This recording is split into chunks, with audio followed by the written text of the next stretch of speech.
નમસ્કાર મિત્રો, આજે આપણે નોખા ગામમાં આવ્યા છીએ તો આપણે રિઝલ્ટ પૂછીએ કે એમને શું રિઝલ્ટ મળ્યું છે. તો કાકા તમારું શું નામ છે આખું?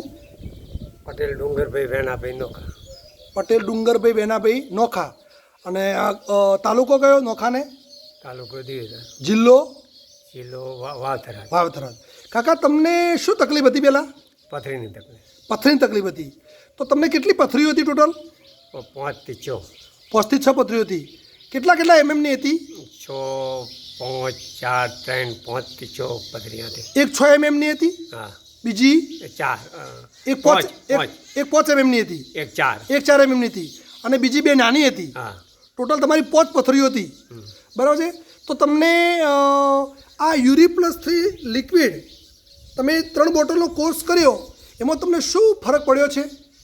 એમાંથી પથરી હતી મટી ગયું પણ. બધી પથરી નીકળી ગઈ. હા. તમને આ URI+3 લિક્વિડ કોને આપી હતી? માલજીભાઈ. માવજીભાઈ તમે આપી હતી? હા, આપણે આપી છે. બરાબર છે. તો આ URI+3 તમે વાપરી તો એની સોનોગ્રાફી કરાવી 1 મહિના પછી, તો રિપોર્ટ શું આવ્યો? પથરી બધી નીકળી ગઈ? હા, સારામાં સારો આવી રિપોર્ટ. એક પણ પથરી દેખાતી નથી હવે ના. રિપોર્ટમાં માવજીભાઈ? નહીં, એક રિપોર્ટ નથી. મેં રૂબરૂ જ રિપોર્ટ કરાયો હતો. રૂબરૂ રિપોર્ટ કરાયા તો 100% રિઝલ્ટ છે. તો આવી કોઈને પથરીની તકલીફ હોય તો શું એ લોકોએ આપણે આ URI+3 વાપરવી જોઈએ? હા હા, તમે વાપરવાથી ખુશ છો? ખુશ ખુશ એકદમ. ઓકે, થેન્ક યુ, આભાર.